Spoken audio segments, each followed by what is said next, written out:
Tim, thank you very much indeed for coming back, because this is our second podcast together. And in part, the first one I tremendously Yeah, enjoyed, and there were all sorts of areas we explored, and there's an awful lot we left unexplored, hence the reason for a second opportunity to have a chat.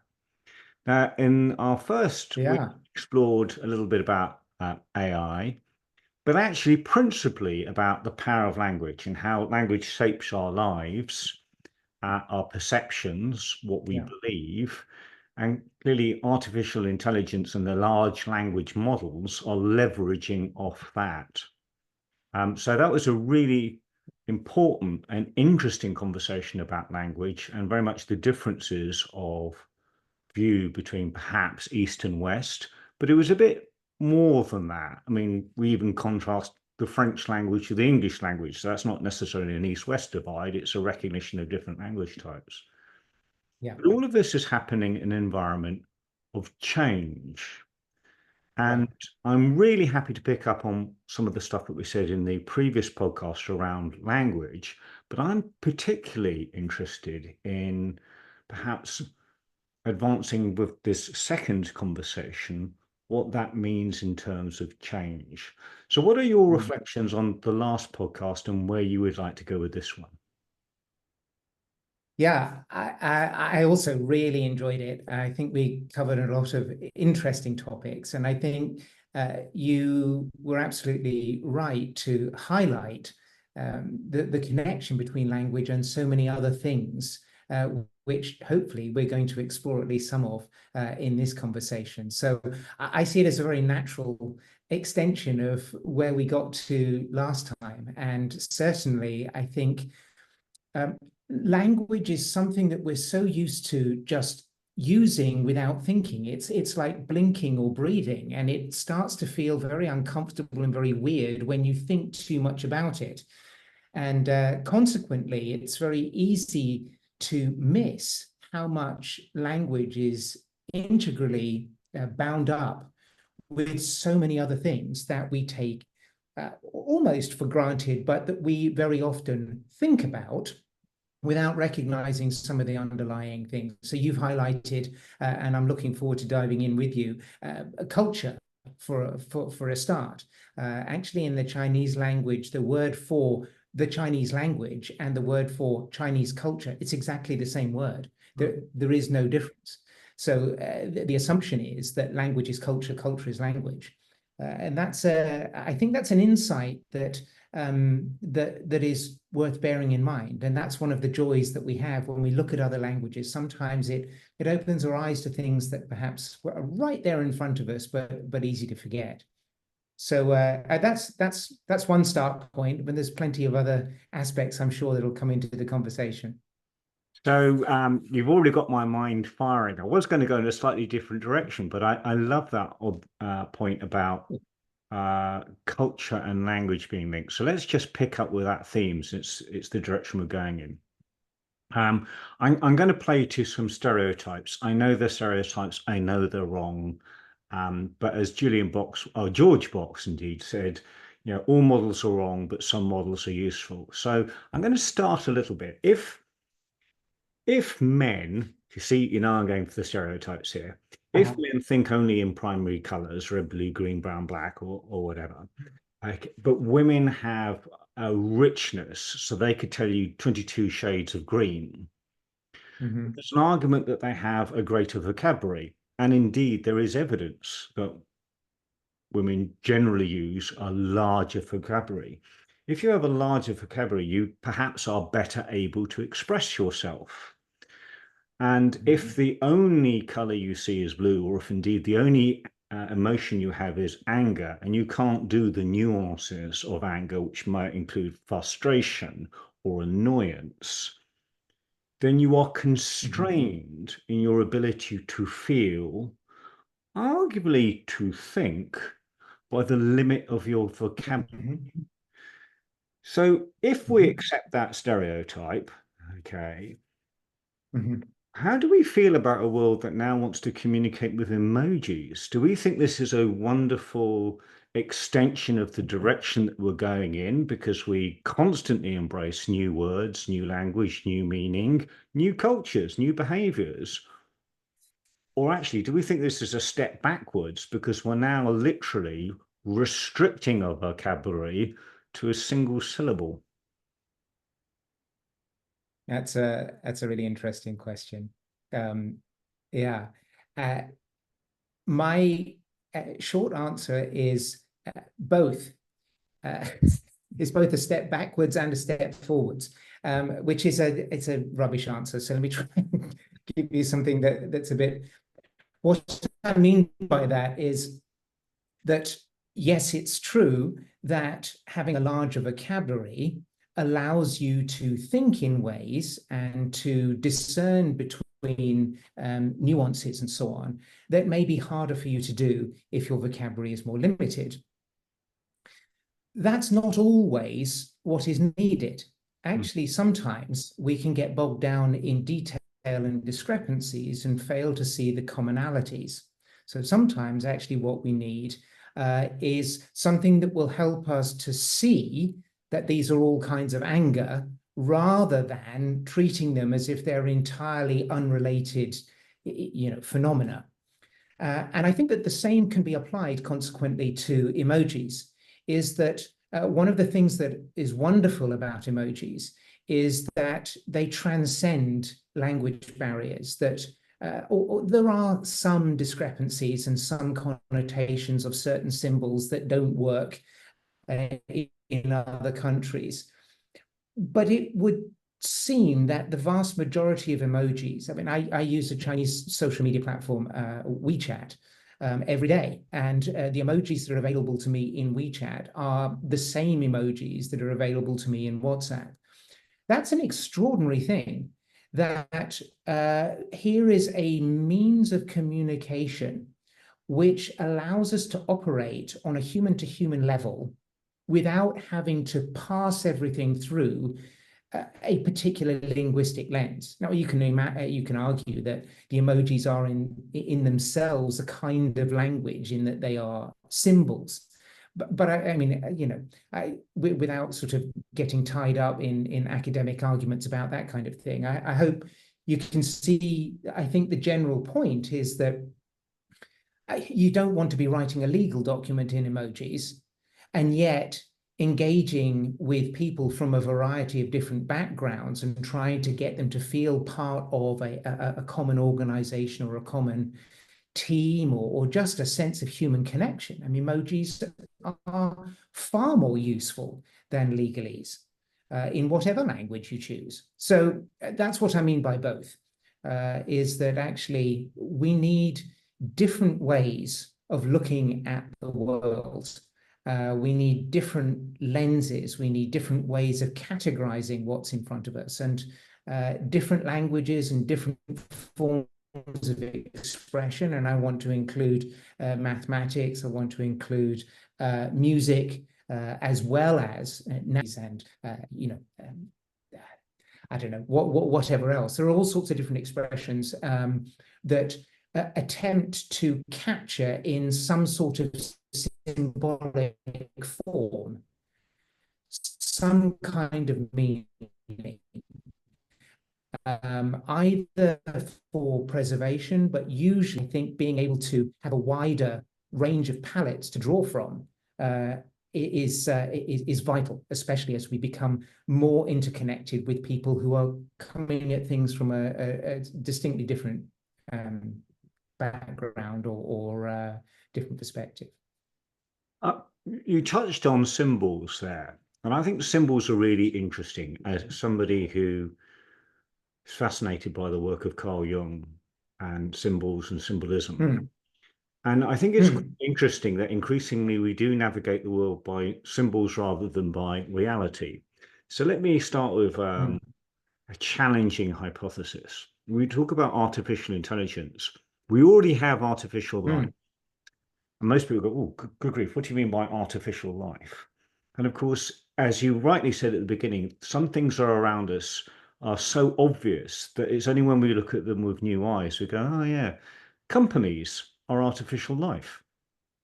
Right. we give birth to them by incorporating them. They have a longevity Right. that they outlast us. They have legal personality. They can sue or be sued. Okay. They can spawn other companies underneath them. Companies are artificial life. And Mhm. arguably, laws are some element of artificial soul, or, Mhm. you know, they're a construct of rules, whether you call that soul, integrity, persona, morals, ethics, you know, they're another construct. And going back to Right. what you're saying about emojis, Paul Ekman, some people may know, is the Mhm. psychologist who did the work to understand the basic human emotions. And you may see Mhm. posters on the wall of people smiling or frowning or looking concerned. And the Ekman model is posits that everyone will recognize these caricatures and the emotions they portray. What's really interesting Mhm. is that's not true. What's Mhm. actually true is everyone can learn them, but not everybody recognizes them. So when they go to indigenous tribes and show them a smiling face, okay, the Uh-huh. indigenous tribe doesn't necessarily say, oh, that's happiness, okay, but Yeah. they very quickly learn to recognize that Uh-huh. that is the symbol for happiness and something else is the Right. symbol for anger and depression. Yeah. Now, the reason this is relevant and interesting potentially to what you were saying a little earlier about emojis, okay, when we use emojis, are we recognizing and using somebody else's language to navigate the world, or is it actually coming from us? Are we saying, Mhm. I know that your symbol for happiness is a smiley face, so I'm going to use the symbol that life has given me, in the same way that I will use the law that somebody in 1066 once wrote. Okay. And I Uh-huh. find it really interesting how perhaps our language, our thinking, our symbols, our laws are things that are all artificial constructs, some thousands of years old, and yet we're Mhm. more likely to be directed and shaped and guided by them than we would a woodland path or a tree that faces due north or the moon. I find that fascinating, our ability to just follow symbols. And of course, language is arguably a symbol. It's a means of communicating a feeling, a thought, but it is realistically only itself a metaphor. Mhm. Absolutely. Absolutely. I completely agree. And it I think this is why um, the the time has come in the interconnected world in which we live, which makes people in nations across the planet very, very nervous. This is why we see a rise in uh, parties with a protectionist, nationalist agenda, because people are worried that somehow they're going to lose their national identity in the midst of this globalized society in which we live.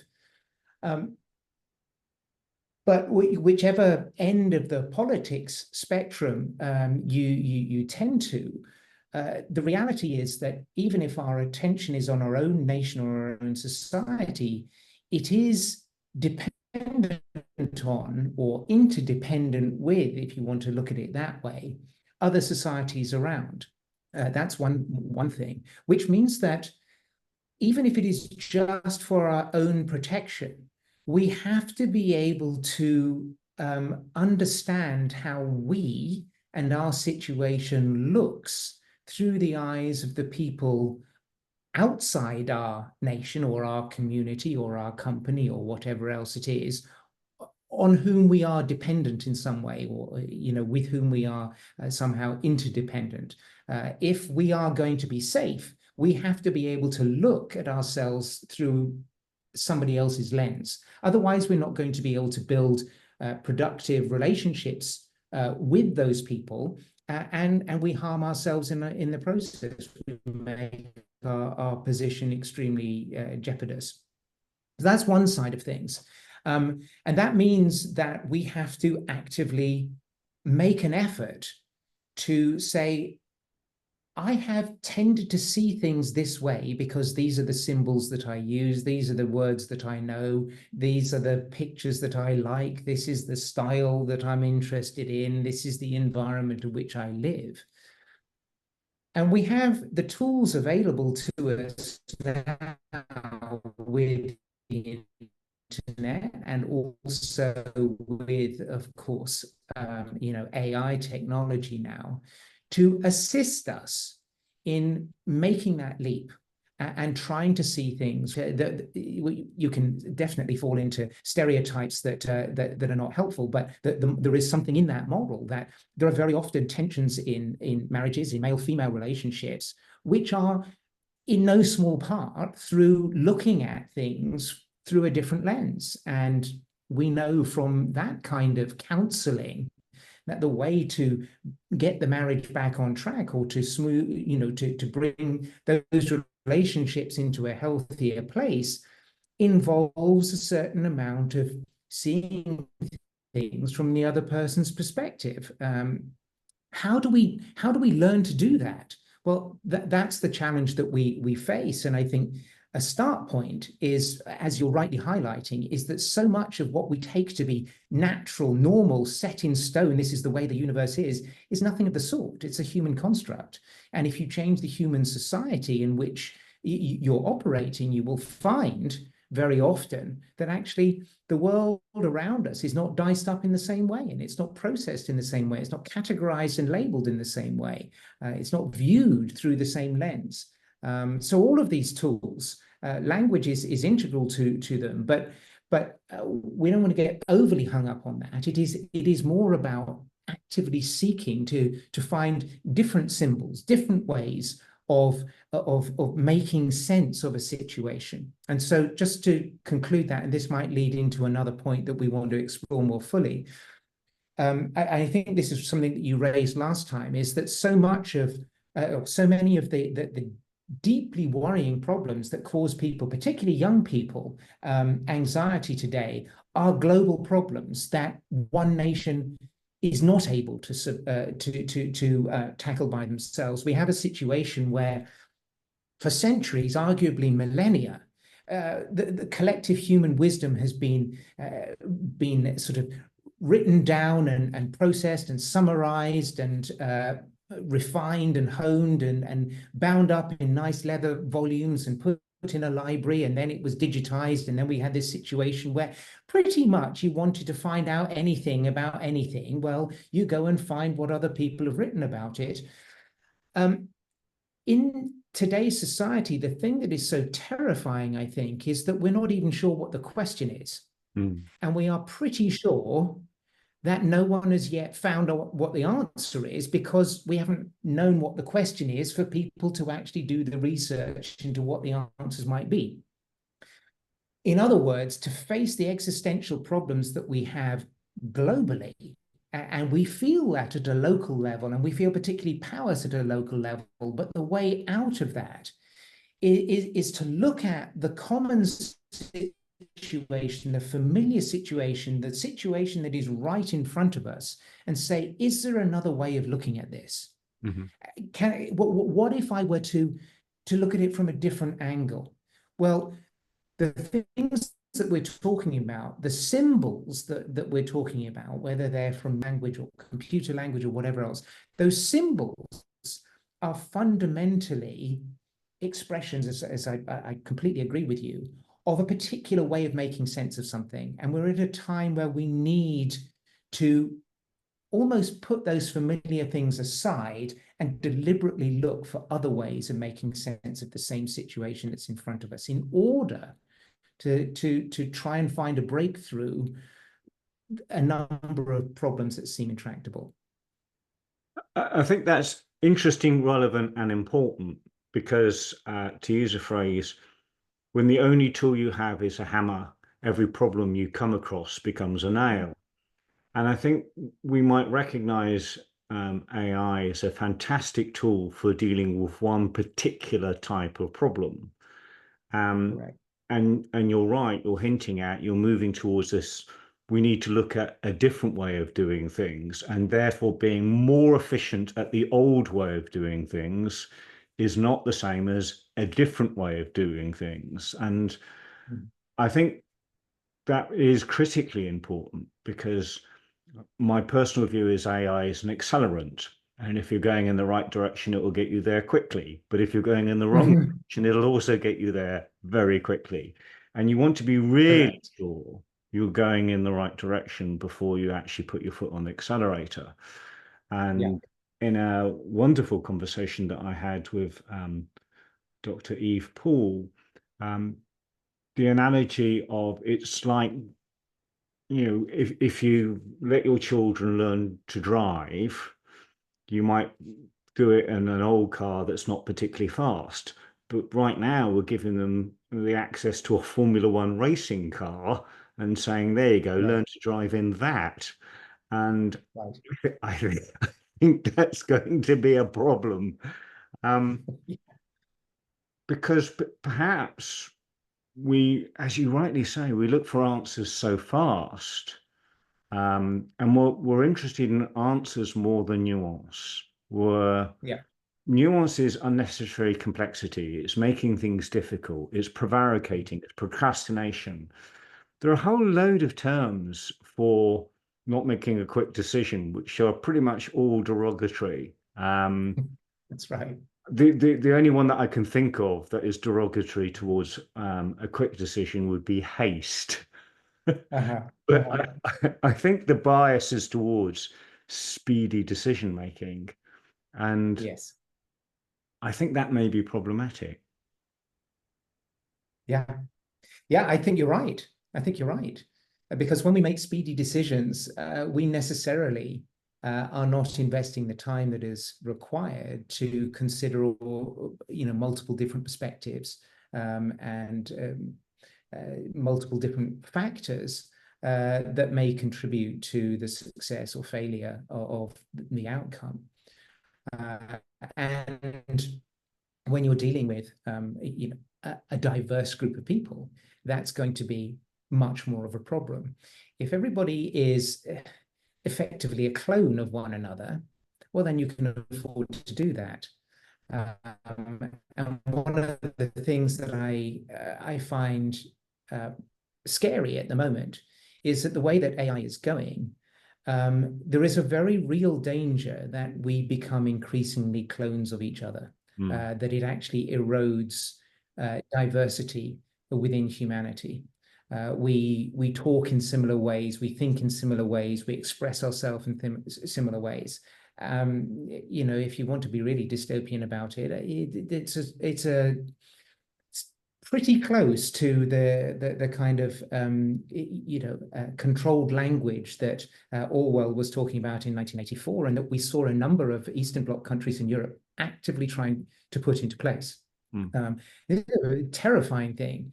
And if we simply rely on AI to do the perceiving and the processing of our situations for us, whether they're artificial situations like some kind of a contract within a company, or something in the natural world, we risk eroding that diversity of human experience and human opinion, and boiling it all down to one neat solution.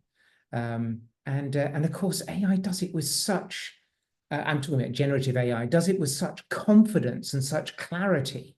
I mean, I've had the experience just today. I've been trying to solve a coding problem on a website, and I said, oh, that particular code, I asked for some help, and then the answer it gave me, I said, well, that didn't actually solve the problem. And they said, oh, yes, you're quite right. We need one of these. And here's another load of code. Try that. And I looked at it and I thought, that looks exactly the same as what you just gave me before. So I said, what's the difference between that and the one before? Oh, yes, you're quite right. There's no difference. Well, unless you're actually asking the questions, but you're just being led by the nose. And this is the threat, but also the wonderful, wonderful opportunity that we have today is to say, no, I'm not going to let it shape everything. I'm going to let it give me insights that I would not have had I not got that tool at my disposal. But I'm not going to let it control the way that I think. I'm deliberately going to ask it to go and find things that I would find difficult to find otherwise. And you know, could well be that walk in the woods. It's I think not there's just two thoughts that arise from that. The first, which I find actually quite interesting, quite exciting, one that I'd never considered before. But after our conversation around language and I also came across a podcast that said, well, there's no reason that we couldn't start using AI to actually help us communicate with other life forms, with dolphins, with whales. Mhm, And if it can mhm, do the translation, then that would be mhm, interesting. And I think that would create a diversity. Now, whether we simply translate their thinking into our parlance, in which case we're not really learning, or whether mhm, we can actually see the world differently through their eyes and their perceptions.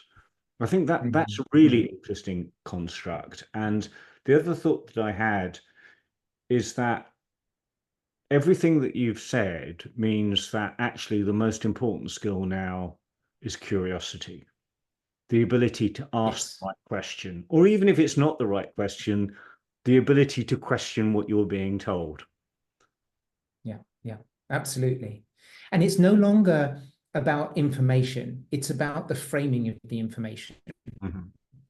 So, okay, I have this information. Is there another way of framing it? Because if there's another way of framing it, actually that may reveal that there are bits of information that we are blind to. There's an amazing book by a journalist called Ed Yong called Immense World. And he's basically exploring the different perception systems of an enormously wide variety of well, I was going to say of animals, but it's not just animals. He goes into plants as well. I mean, it's absolutely extraordinary. The reason he called it Immense World rather than, you know, how animals think or something like that is he said his objective in writing the book was not that we should all suddenly become more like bison or, you know, spiders or bats or, you know, whatever it is. He said it was the reason for writing it was to make us aware of the fact that there are enormous swathes of reality that are simply, if you want to look at it from an auditory point of view, beyond what we can hear. I mean, if there are whistles that a dog can hear and that we can't hear, how much is there in the auditory range that different creatures can hear that we cannot? And we assume that if we cannot hear it, it doesn't exist, and yet clearly it does. And so that really is the point of the book is not that we should somehow be less human and more dog. The point is to say that dogs open our eyes to the fact that reality is far bigger, far more immense than we are recognizing, and putting our familiar situation into that bigger context that our fellow creatures help awaken our senses to, even though we're relying on them to sense it for us, is crucial to us not making more of a mess of the natural environment. But I would say, you know, that has repercussions on the way that we organize our artificial environments. I do like your term, whether it's a company or a nation's laws or, you know, whatever else it is. He gives some examples of a project where a road was built with simply no thought for what the light that was going to be emitted from the street lamps on that road through the night would have on the environment and the whole ecosystem around. We tend to kind of dismiss so many of those little things, and the answer is not, it's not. He's not saying either we shouldn't build roads or anything, but we need to be aware that what we do and the way that we think, the way that we behave, may have impacts beyond what we normally perceive. Whether it's impact on other people or on our environment or on other creatures. And the more we can be aware of that, the more we can make better choices. I think there's something interesting and philosophical about that. Um, start a little theme. So that we might posit that you and I and the pet rabbit and the pet dog are all alive, more than, say, a rock. Although there are many people who say the rock is also alive, it's also organic. It's just not animated in the way that the rabbit is, but even the rock is going to change over time. So it's just animated in a different time scale. And your point about our senses shape the world in our own mind, but it isn't actually the shape of the world. We're flooded with nitrogen right now, but we can't see it. Okay, so our world exists ostensibly without nitrogen, and yet we're entirely surrounded by it. Likewise, infrared, ultraviolet. Now, I'm quite interested in this difference between what we regard as natural or life and what we regard as not natural or life. And I'm informed by, and my recollections may be weak, but a book I found really interesting, and it's great to mention it to you because you're more lived in this experience. It's How the World Thinks. And I do recollect within the book, it was making the point that, for example, the Japanese would see robots as entirely natural because from their point of view, okay, it is merely a human construct of natural things. Metals come from iron ore comes from the earth. It is merely the fabrication of something in the same way that a carpenter would fashion wood, and therefore a robot would be an entirely natural thing. Whereas we might turn around and say, well, no, that's unnatural because it's not, I don't know, live birth, as it were. And I think our relationship with nature and what is natural, what is fashioned and manufactured, and where that sits, is that shaping nature or is that the antithesis of nature? Maybe it's simplistic, but you can think that a carpenter building something out of a tree is shaping nature, and we would look at that beautiful organic table. But somehow, if it's mined or drilled, we don't see that. And I think our relationship with subjects and objects is particularly important. And we will think of a rabbit potentially as a subject, and we'll think of a stone as an object. It's not that long ago we saw the rabbit as an object. Vegetarians and vegans definitely see it as a subject.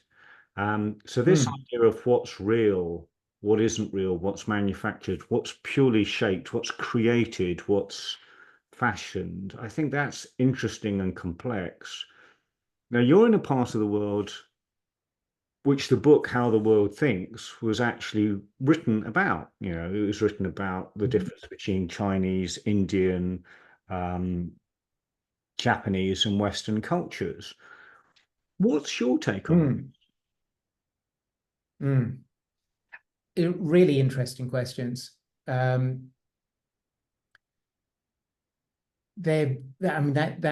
goes very deep and broad, doesn't it? And we could explore all sorts of things that are, there's an awful lot to say, of course, about traditional philosophies and religions from India and from China, but also from other parts of Asia as well. And that would be an interesting conversation in itself. And perhaps some of that will come out in what we're talking about. But I think perhaps two things come to mind. The first is in terms of however you define what's natural and what's not natural, wherever you draw the dividing line. I think one of the things that I have found particularly interesting about China and the Chinese would argue it's because of their influence. This particular way of things has permeated through other parts of Asia. Other people would say, well, no, it's just this part of the world. But whoever takes credit for it, there is a wide spread way of thinking about, if you like, heaven and earth, more in terms of balance than in terms of separation. So I find this particularly interesting, that if you look at, for example, the traditional Chinese coin, I think a lot of people will have seen that. It's a round coin with a square hole in the middle. And then you used to be able to put these coins, you could thread a piece of string through it, and you could, hold 100 coins on a particular string, and then you want to count how many coins you had, you count how many strings. I'm fairly certain that is the origin of the dollar sign, which gets used in computer language to represent a string, because it's this S for string. It's all of these coins literally on a string, and you're counting how many of those. So I'm just trying to connect that basic coin. That coin is also the foundational image behind the logos of China's 6 largest banks. I think without exception, some of them have redrawn this, but they're all based on this idea of a circle and a square somehow combined. The square represents, if you like, the 4 corners of the earth, north, south, east, and west. So it represents the earth, and the circle represents the heavens. And things are prosperous financially and in any other way when heaven and earth are aligned. So rather than trying to continually separate out your philosophical views, your religious views, the spiritual views, the spiritual experiences, the whatever else it is, from the earthly, tangible, scientifically sliceable and diceable kind of environment, which has tended to be, the last 200 years of society in the West, is this attempt to further and further drive apart, to the extent that we've seen at the turning of the millennium. I mean, there are some on one side that would say the other side we can treat as non-existent altogether. So, I mean, we're going into philosophy and religion, and that's a whole different subject with a whole wide spectrum of opinions. But the main point that I'm trying to make here is that it's a fundamentally different way of thinking about prosperity in terms of alignment and balance of the natural and the unnatural, or the natural and the supernatural, or whatever else it is, versus, well, this is the bit I can control, and I'll make this bit perfect and never mind anything else that's around it. So I think there is something in that, that notwithstanding constant shifts in philosophical and religious persuasions of different parts of society in East and West, there is still a fundamentally different approach to how we look at the world. Are we trying to balance the different elements, or are we trying to separate them out and then just control the ones that we think are real or more important or more alive or more vital or fundamental or real than any others? These are 2 fundamentally different things. So that's one illustration that I think you can't get away from that. And as a Westerner who's been fascinated by the East for a long time, I think we have gone way too far in one direction, and the East can help us redress the balance. The East needs the same the other way around, for sure. The other illustration that I wanted to give you, because you mentioned objects, I think, and our relationship to objects, copyright is an interesting one. China has a terrible reputation for copyright theft, for not looking after copyright, well enough, and so on. And I think, again, things have changed a lot in the last couple of decades in China with regards to that. But generally speaking, I think there is probably something there that China as a whole. I mean, what a sweeping statement, but perhaps I think there is something in Chinese civilization that looks at the whole notion of copyright very, very differently to the way that we've grown up being used to it. So in the West, we want to go to, Madrid in order to see Picasso's original Guernica, not a photograph of it, not a mosaic of it that they made actually in Guernica itself. No, we want to see the one he did. And it is worth millions, and it is,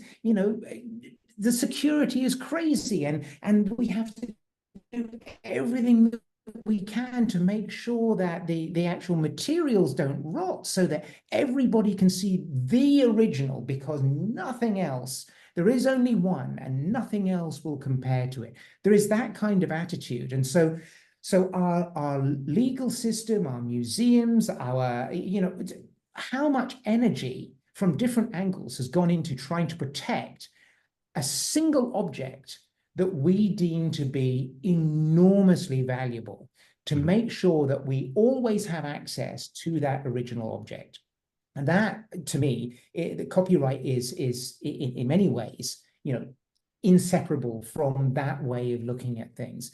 And there is something in that. I mean, I love to go and see the original, handiwork, and just say, well, why is this captured people's imagination and just, got people so excited for so long? There is something special about that. But I felt very challenged as I looked at the situation in China, and I thought, why is it that there are so many paintings, for example, that are copies of, an ancient master? And why can't, I mean, I've heard about poets who, from the 7th century, who, and I've read their poems, and, most of them were also calligraphers. And I'm like, why can't I see their original calligraphy somewhere? Where is the museum with that? And almost without exception, the answer is the original doesn't exist anymore.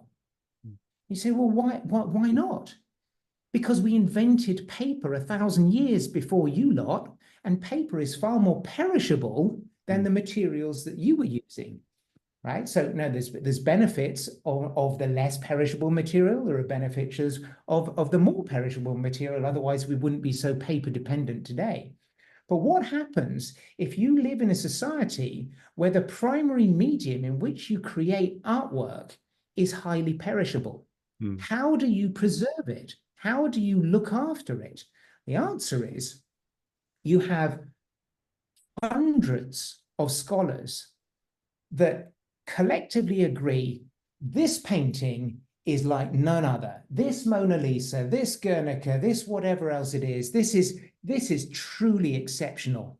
Come on then, everybody. Let's learn how to reproduce this.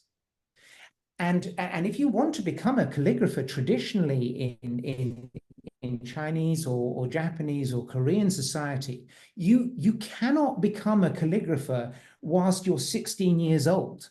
It can't happen. You have to spend years and years and years being able to pass off the great masters from across the centuries so convincingly that people can't tell the difference between your version and their version.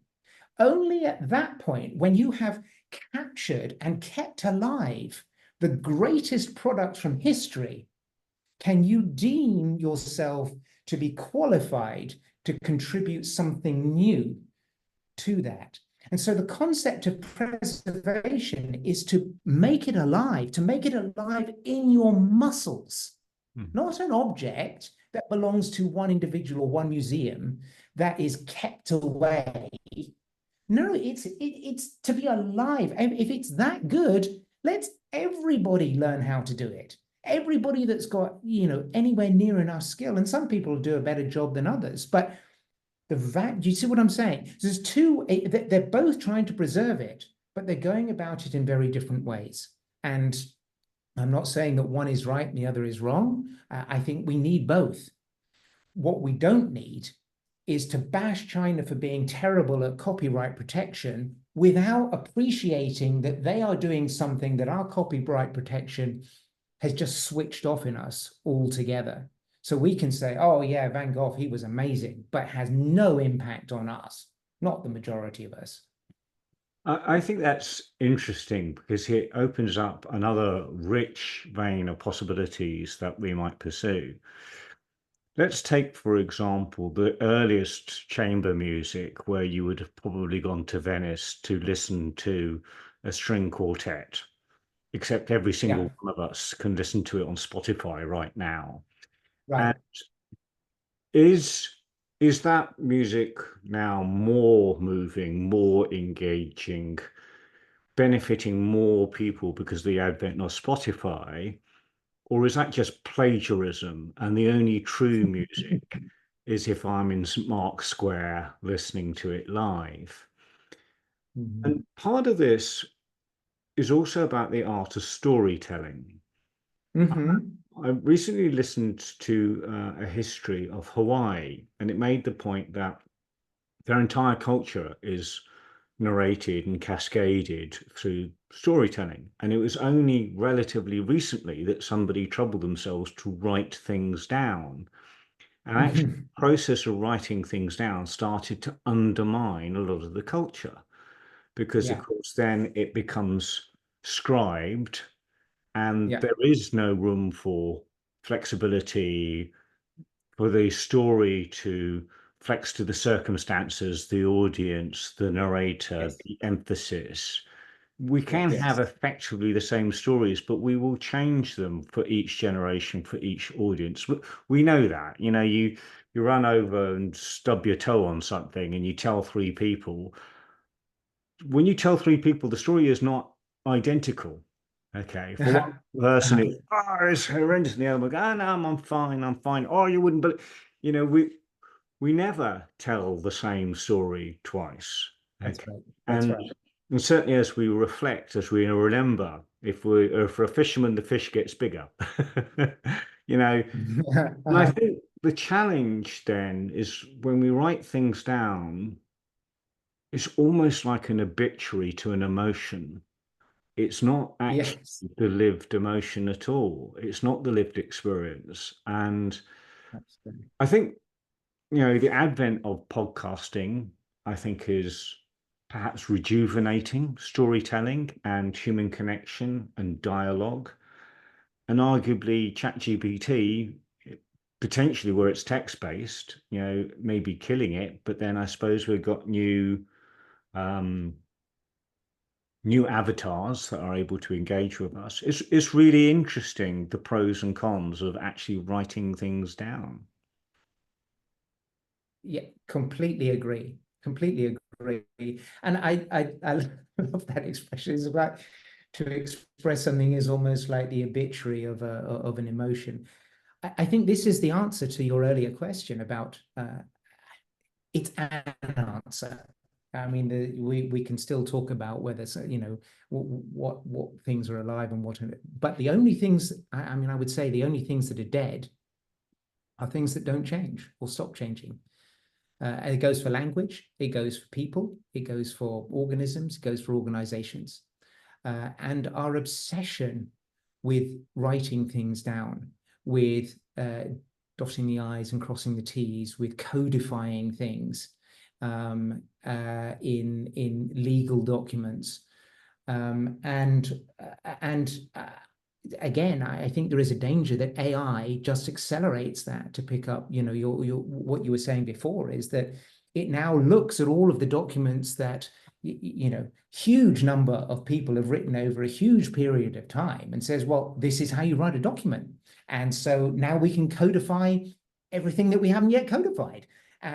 It kills it. I think, yeah, I think you're right with that. And so the challenge of AI, or the challenge of living in the AI age is to keep changing.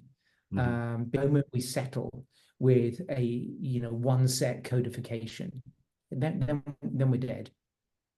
And I mean, obviously, I know your day job is all about change management, and I think, I was thinking about this before this conversation, is that I think from what we've been talking about, this is the one takeaway that I would recommend to people who are listening is things that don't change are dead. And so change management is about trying to find that balance between what needs to be preserved.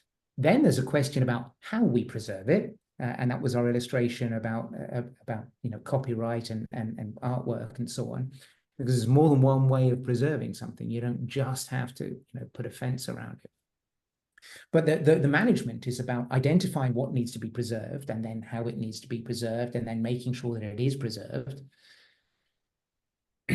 without killing the whole organization or the whole organism that it is an integral part of, and ensuring that that what is done with what is preserved continues to be alive and dynamic, and adjusting and continually being tweaked in order to meet the needs, internal and external, of whatever that organization or that group is. And obviously, a leader's challenge is to not let any individual party within that organization push their particular agenda or concern too far in one direction or another. The leader's job, I think, is to try to make sure that that balance never swings too far off a healthy equilibrium, by going too far in the preservation management point of view and not enough in the other, or too far in the other way and losing its very foundations. I wholly agree with you. And I think the metaphor emerging in my head as you were speaking was, I mean, if you have a large expanse of land, you may become a prairie farmer and extract a huge amount of crop and profit from that land. That's extraction, and the land needs time to recover. And in fact, if you keep doing it, it might never recover. Whereas if you're a gardener, you're working with nature and you're letting some things emerge, but not too much nor too little. You're curating. You're not dominating. You're not controlling. You are entering into a partnership of growth. And I think that's a nice metaphor for leadership, where leadership is more like the gardener than perhaps the prairie farmer or the oil driller, because then you know that you're working in something that's natural, it's dynamic, you're allowing for nature to take its course, but you're also being judicious about how you help that in a way that's mutually beneficial.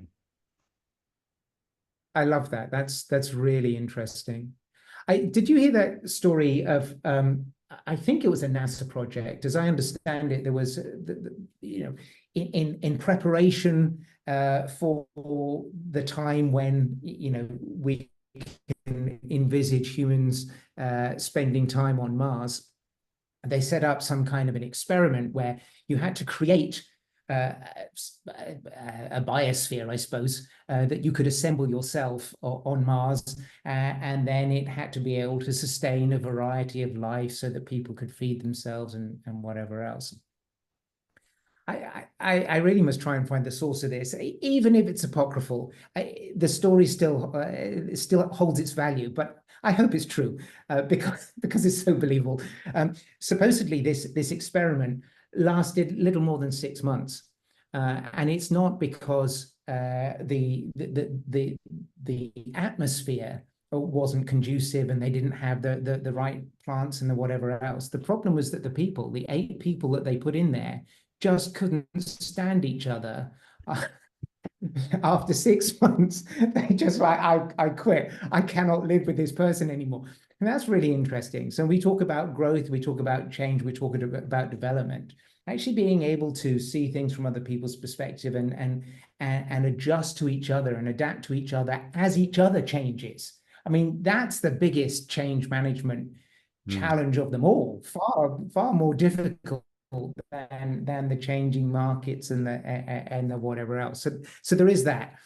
But it's also one of the things that they supposedly learned from this was that because the environment was so perfect, they had these incredible trees that just shot up. But the moment they removed the biosphere, or the protective covering, these trees just fell over. And the reason is because the environment was so perfect, they put all of their energy and all of their growth into this new development, growing bigger and stronger and higher and taller and all of the rest of it. When it came to it, there were no foundations. And a healthy tree is investing its energy in growing its roots deeper and broader and wider, just as much as it is in expanding its branches and producing more fruit. So that sort of twin idea of pushing down, not in a restrained way, but actually we know that when you invest in your roots, they go broader and wider and deeper, not just deeper. That takes, a healthy organization requires that kind of stuff that is going on under the surface, if the top stuff is going to be supported. And so that's another perhaps image that we can use to kind of hold together those things that we were just talking about at the end there. Well, I'd like to use this as a bridge to what might be a third podcast. I think you make an excellent point. And so as a bridge to our potential third podcast, I would make this observation. There's a real drive for productivity and efficiency. Yeah. And yet we know that resilience comes from redundancy, with fat, with surplus, with spare. Okay, if you are absolutely super efficient so that you've refined this down to one person and they're sick, you've got a problem. And I think there's something really interesting to learn about hardship and resilience and spare capacity that we perhaps in our pursuit of productivity have let go of, and it makes us vulnerable. And I think there's a really interesting conversation to be had about resilience and hardship and productivity. Yes. And as you say, having the spare, I don't know what it's for. But that doesn't mean it's not, it doesn't have a place is at the moment. Well, there you go. That's something we set ourselves up for, something that will be hopefully as rewarding, as interesting, as fun, as dynamic, as wide-ranging as this has been. Tim, thank you very much indeed. I've again enjoyed this tremendously. Me too. Thanks, Tim.